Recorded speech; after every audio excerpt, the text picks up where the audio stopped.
हवस, लालच और क्रोध, ये वो ताकतें हैं जो किसी भी इंसान को बर्बादी की कगार पर ले जा सकती हैं। आज की कहानी इन्हीं 3 दुश्मनों की ताकत और उनके विनाशकारी असर को उजागर करती है। यह एक सैनिक की कहानी है जो अपने रास्ते से भटक जाता है और काम वासना के वशीभूत होकर ऐसा कदम उठाने को तैयार हो जाता है जो उसकी जिंदगी को बदल कर रख देता है। तो आइए इस रहस्यमयी और रोमांचक सफर की शुरुआत करते हैं, जहां हर मोड़ पर एक नई सीख और एक बड़ा राज आपका इंतजार कर रहा है। एक समय की बात है, मध्य देश में एक बहुत ही सुंदर नगर था। उस नगर में एक चोर रहता था जो छोटी मोटी चोरी करके अपने परिवार का पालन पोषण करता था, लेकिन उस चोरी के धन से उसका पूरा खर्च नहीं चल पाता था। एक दिन उसने सोचा, पाप तो पाप होता है, चाहे वह छोटा हो या बड़ा। मैं चाहे छोटी चोरी करूं या बड़ी, रहूंगा तो चोर ही। पकड़े जाने पर दंड भी उतना ही मिलेगा, तो क्यों ना मैं बड़ी चोरी करूं। ऐसा निश्चय करके उसने उस नगर के राजा के खजाने को लूटने की योजना बनाई। रात होने पर वह राजमहल में घुस गया और किसी तरह वहां पहुंचा जहां राजा का खजाना रखा हुआ था। वहां उसने देखा कि खजाने पर कई सैनिक कड़ा पहरा दे रहे थे। सख्त पहरा देखकर चोर को लगा, इनकी आंखों में धूल झोंकना बहुत कठिन काम है। यह तो साक्षात काल जैसा पहरा दे रहे हैं। अगर मैंने चोरी करने की कोशिश की तो शायद जीवित न बचूं। यह सोचकर वह उल्टे पांव लौटने लगा। लौटते समय उसने सोचा, खाली हाथ लौटने से अच्छा है कि यहां से कुछ न कुछ लेकर जाऊं। मेरा यहां आना व्यर्थ नहीं जाना चाहिए। चोर के दिमाग में विचार आया कि राजा के शयन कक्ष में जाना चाहिए। उसे लगा कि शायद इस समय राजा अपने वस्त्र उतारकर सो गए होंगे। उसने सोचा, मैं राजा के राजवस्त्र चुरा कर ले आऊंगा। उन्हें पहनकर आसानी से धन चुराकर यहां से निकल जाऊंगा। पहरेदारों को लगेगा कि मैं राजा हूं और वे मेरे रास्ते में नहीं आएंगे। यह सोचकर वह राजा के शयन कक्ष के पास पहुंचा। उसने धीरे से पर्दा हटाया और अंदर झांका, लेकिन नजारा देखकर वह आश्चर्यचकित रह गया। उसने देखा कि राजा गहरी नींद में सो रहे हैं और उनकी रानी अर्धनग्न अवस्था में पलंग पर बैठी हुई हैं। रानी को जागता देख चोर के हाथ पांव फूल गए। वह एक ओर दीवार से सटकर खड़ा हो गया और रानी के सो जाने का इंतजार करने लगा। थोड़ी देर बाद उसने फिर से पर्दा हटाकर देखा कि रानी सो चुकी हैं या नहीं, लेकिन उसने देखा कि रानी अभी भी उसी अवस्था में बैठी हुई थीं। यह देखकर चोर ने सोचा, यहां से निकलना बहुत मुश्किल है। वह वहां रखी एक टेबल पर बैठ गया। जैसे ही वह टेबल पर बैठा, उस पर रखी पानी की गिलास नीचे गिर गई। इस आवाज से राजा की नींद तो नहीं खुली, लेकिन रानी तुरंत तलवार लेकर बाहर आ गई। रानी ने चोर की गर्दन पर तलवार रख दी और बोली, कौन है तू और यहां किस लिए आया है? सच सच बता, वरना तेरा सिर धड़ से अलग कर दूंगी। चोर डर के मारे पसीने से लथपथ हो गया और हाथ जोड़कर गिड़गिड़ाते हुए बोला, रानी साहिबा, मेरी जान बख्श दीजिए। मैं एक गरीब चोर हूं और चोरी के उद्देश्य से ही यहां आया हूं। छोटी मोटी चोरी करके अपने परिवार का पालन पोषण करता हूं। अगर आपने मुझे मार दिया तो मेरे बच्चे अनाथ हो जाएंगे। मैं वादा करता हूं कि इस बार मुझे छोड़ दीजिए। मैं कभी दोबारा राजमहल की तरफ मुड़कर भी नहीं देखूंगा। मेरे छोटे छोटे बच्चों पर दया करिए। रानी को उस पर दया आई, लेकिन उन्होंने कहा, सुनो, मैं तुम्हें एक शर्त पर छोड़ सकती हूं। मैं इस समय काम वासना से पीड़ित हूं। अगर तुम मेरे साथ समागम करोगे तो मैं तुम्हें यहां से जाने दूंगी, वरना एक ही झटके में तुम्हारा सिर काट दूंगी। रानी की इस अनोखी शर्त को सुनकर चोर और भी ज्यादा घबरा गया। उसने कहा, रानी साहिबा, ये आप क्या कह रही हैं? मैं तो एक साधारण चोर हूं और आप इतने बड़े राज्य की महारानी हैं। मेरी क्या औकात है कि मैं ऐसा करूं? मेरे लिए तो यह सोचना भी पाप है। रानी ने तलवार की नोक दिखाते हुए कहा, मुझे कुछ नहीं सुनना। अगर तुम्हें अपनी जान प्यारी है तो जैसा कहती हूं वैसा ही करो, वरना मरने के लिए तैयार हो जाओ। रानी की बात सुनकर चोर की जान हलक में अटक गई। वह सोचने लगा, आज मैं बहुत बड़ी मुसीबत में फंस गया हूं। अगर रानी की बात नहीं मानी तो भी मारा जाऊंगा, और अगर मान ली तो भी मारा जाऊंगा। चोर दुविधा में पड़ गया कि आखिर क्या करे। अंत में उसने रानी की बात मानने का नाटक किया और बोला, रानी साहिबा, मुझे 5 मिनट का समय दे दीजिए। मुझे बहुत जोर से लघु शंका लगी है। पहले मुझे लघु शंका से निवृत्त होने दीजिए, उसके बाद जैसा आप कहेंगी मैं वैसा ही करूंगा। रानी ने तलवार के इशारे से शौचालय की तरफ इशारा कर दिया। चोर धीरे धीरे उस दिशा में चल पड़ा।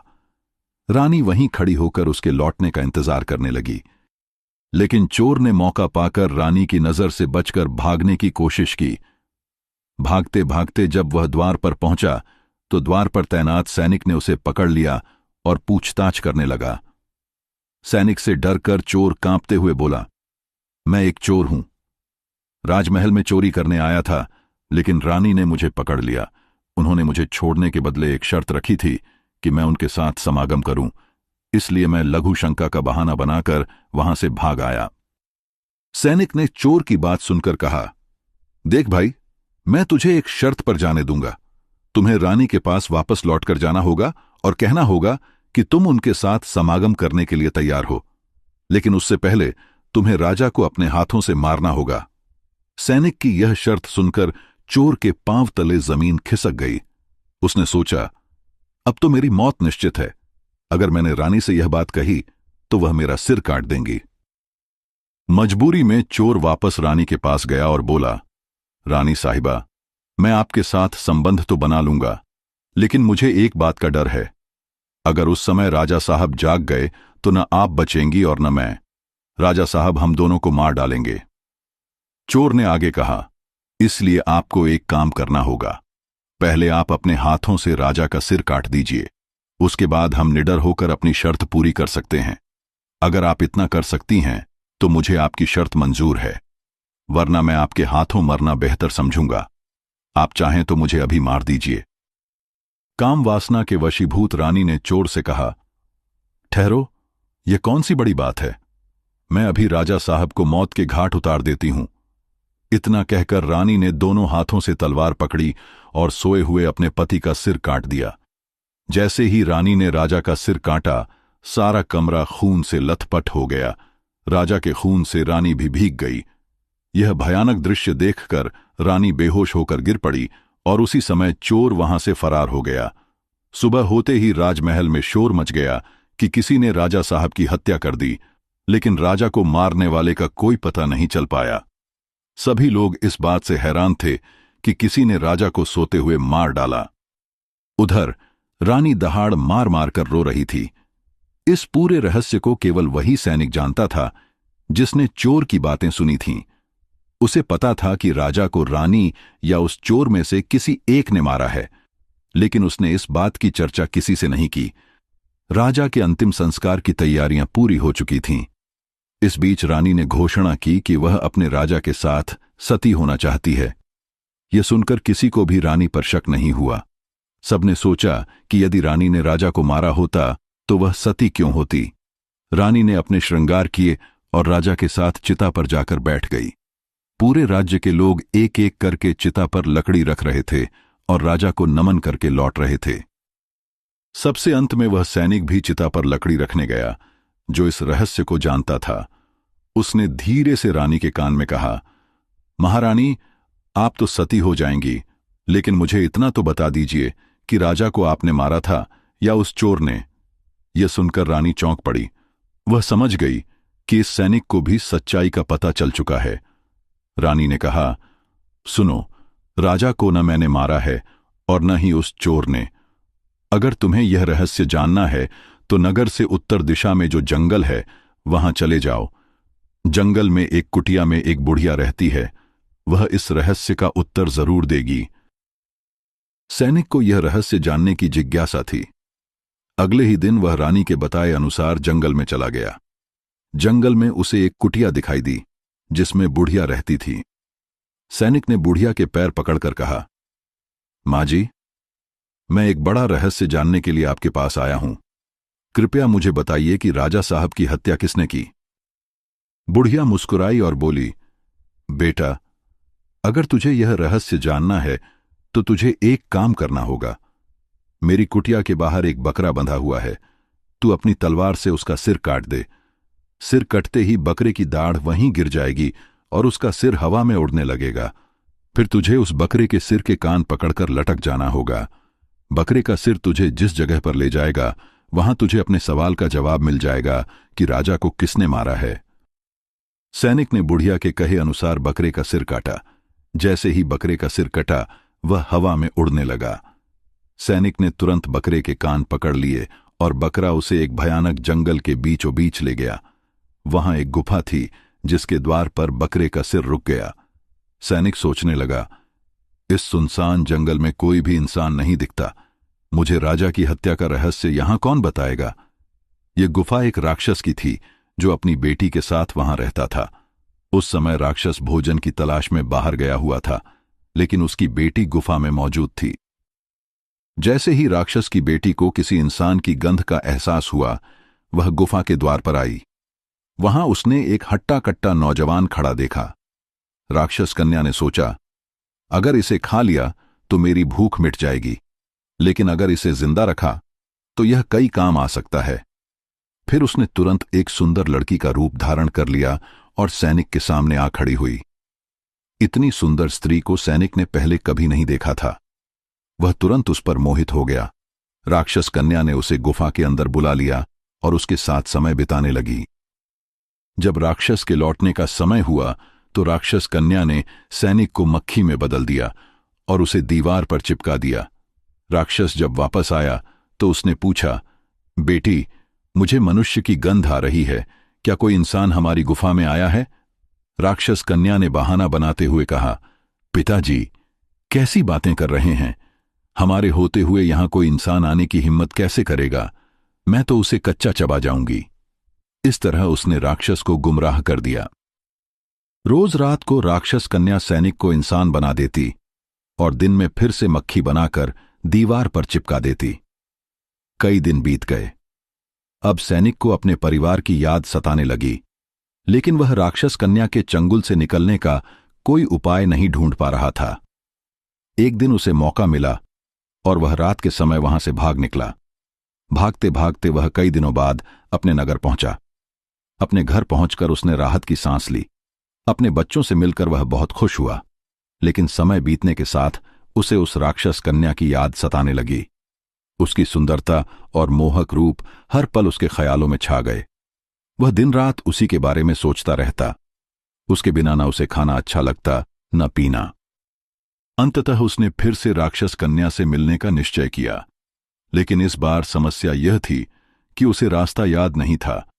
उसने सोचा, पिछली बार बुढ़िया ने मुझे वहां पहुंचाया था, इस बार भी उसकी सहायता लेनी होगी। राक्षस कन्या से मिलने की तीव्र इच्छा से बेचैन सैनिक एक बार फिर बुढ़िया की कुटिया पर पहुंचा। उसने हाथ जोड़कर कहा, हे माता, कृपा करके एक बार फिर मुझे उसी स्थान पर भेज दीजिए जहां आपने पहले भेजा था। अब सैनिक राजा की हत्या का रहस्य पूरी तरह भूल चुका था। राक्षस कन्या से मिलने की तड़प उसके भीतर इतनी बढ़ गई थी कि वह हर बाधा पार करने को तैयार था। बुढ़िया उसकी मनोदशा समझ गई और बोली, बेटा, पहले तो मेरे पास एक बकरा था जिसके सिर के सहारे तुम वहां गए थे, अब वह भी नहीं है। मैं तुम्हें कैसे वहां पहुंचाऊं? सैनिक ने गिड़गिड़ाते हुए कहा, माता, मैं जीवन भर आपका गुलाम बनकर रहूंगा। कृपया मुझे एक बार उस लड़की से मिला दीजिए।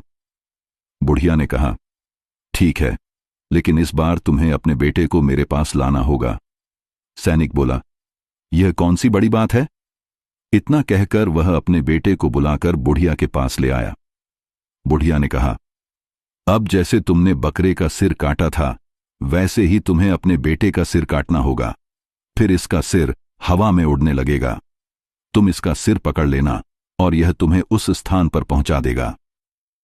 काम वासना के वशीभूत सैनिक अपने बेटे का सिर काटने के लिए तैयार हो गया। जैसे ही उसने तलवार उठाई और बेटे का सिर काटने का प्रयास किया, बुढ़िया ने उसका हाथ पकड़ लिया। बुढ़िया ने गहरी आवाज में कहा, ठहरो, यही तुम्हारे प्रश्न का उत्तर है।